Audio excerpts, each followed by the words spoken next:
Hey guys, welcome back to the channel. So, you cannot compete with U-Haul. You cannot compete with Amazon. You cannot compete with Walmart. Let me tell you what I mean.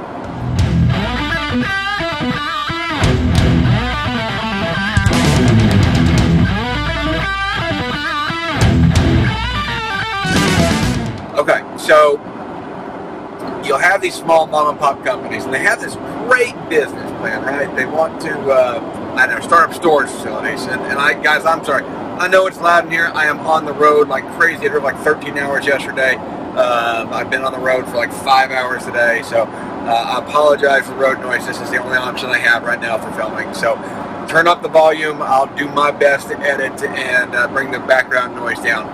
I'm not a great video editor. If y'all don't know that, you should by now. But so what happens is you have this great idea. You have this this business, right? You say, I want to compete with U-Haul, and I want to make a business that does storage facilities. Okay, because that's one of U-Haul's products is storage facilities.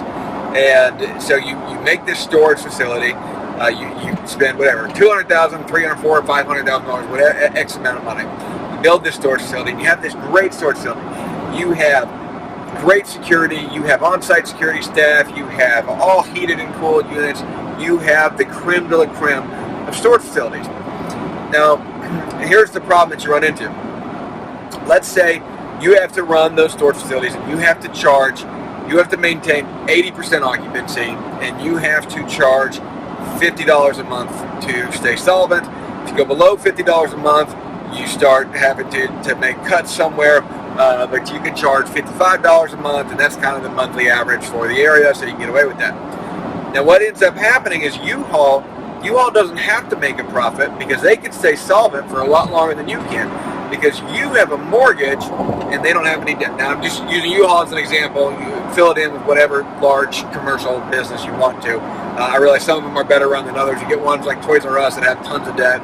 But the great thing is that they can service those notes longer than you can.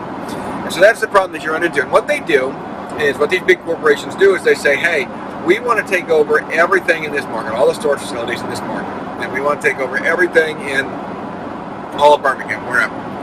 And so we're going to lower our prices. We're going to drop our prices to $35 a month. It means we're going to operate this facility at a loss. And we're going to do this intentionally, because if I operate this facility at a loss for 3 years or 5 years or whatever mark they say, then they can do the math out and they can say, okay, over the course of that time, this is going to cost us $40 million. But when we get to the point to where we can rank back up our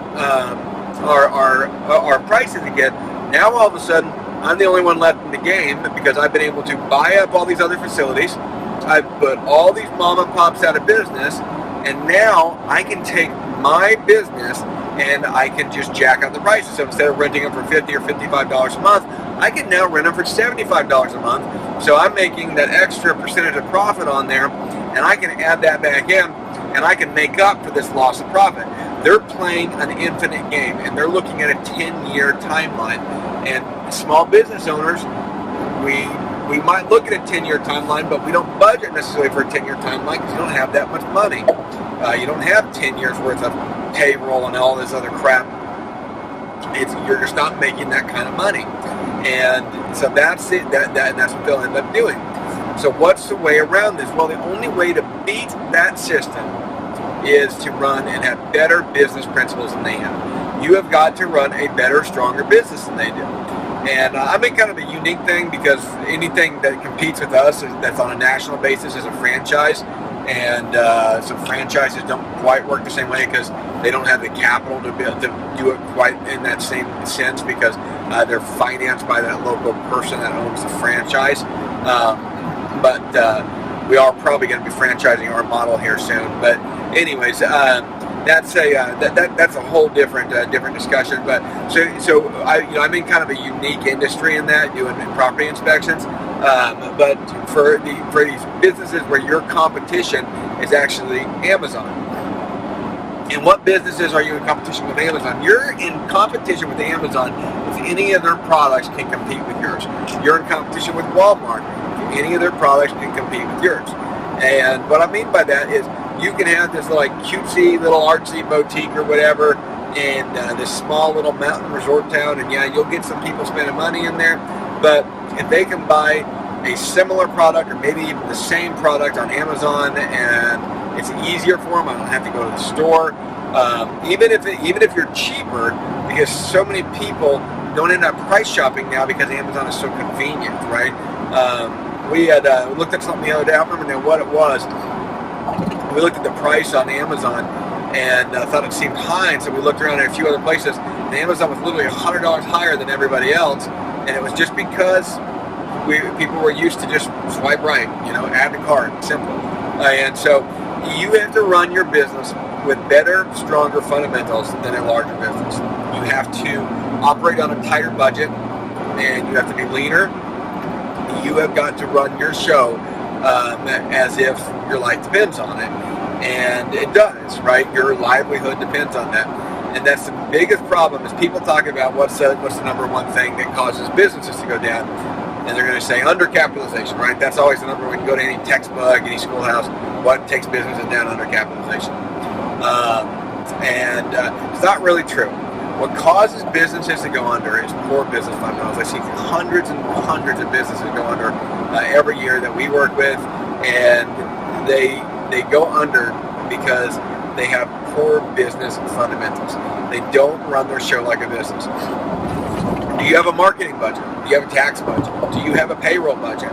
Do you have accounts set up for these different expenses? Do you have a budget for expenses? Do you have projects that you want to do over the next 2 or 3 years? Are you setting money aside for those? Are you studying the tax laws so that you can figure out how do I actually set money aside, right? This is one thing that's really hard with businesses. If you've never owned a business, you may not know this, but it's very difficult for businesses to actually save money because the government will tax you on that money that you saved, right? And then you'll get taxed again when you go to use it. So it's if you end up using that money to cover payroll later, you're going to get double taxed on it because you're going to pay payroll taxes on it as well as the tax for the profit. The IRS is not set up to allow you to save money and stockpile money in a business. It's very difficult to do. So because of that, you have to run your show with fundamentals, and you have to have these systems set up. Businesses run well on systems. Sole proprietors, self-employed, that's a different discussion. A real estate agent can be a real estate agent that's self-employed, which is 90% of them. Or, sorry guys, the allergies are kind of getting to me a little bit. Or they can be a business owner, and those are two completely different things. The business owner can go on vacation, leave town for 3 weeks, and still has a business to come back to. Yeah, it may not be perfect. It may not have ran as well as when you were there in charge, but you still got a business to come back to. A self-employed person, a sole proprietor, cannot do that. A sole proprietor, they are the business. They are the brand, and they are everything. Build a business, don't build yourself as a self-employed. Every business starts out as self-employed.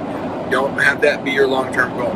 Your long-term goal, how do I transition this to a business? And the way that you do that is by having systems in place so that the person is not reliant on the actual employee. If your business is relying on a few key employees, it's just an extension of being self-employed. And you lose them. It has to be repeatable. It has to be something that you can recreate with any quality candidate. That's the trick to get this going, guys. Thanks so much for watching, guys. I really appreciate it. I don't know what made me think to do this video. It's not on any series that we've been talking about. I was actually listening to a video from Chris Taylor over at Financial Prepper, and they were talking about credit card debt, and all of a sudden it just like hit me to do this video. So I have no idea where this all came from, but I wanted to share it with you because we see this happen in the industry a lot.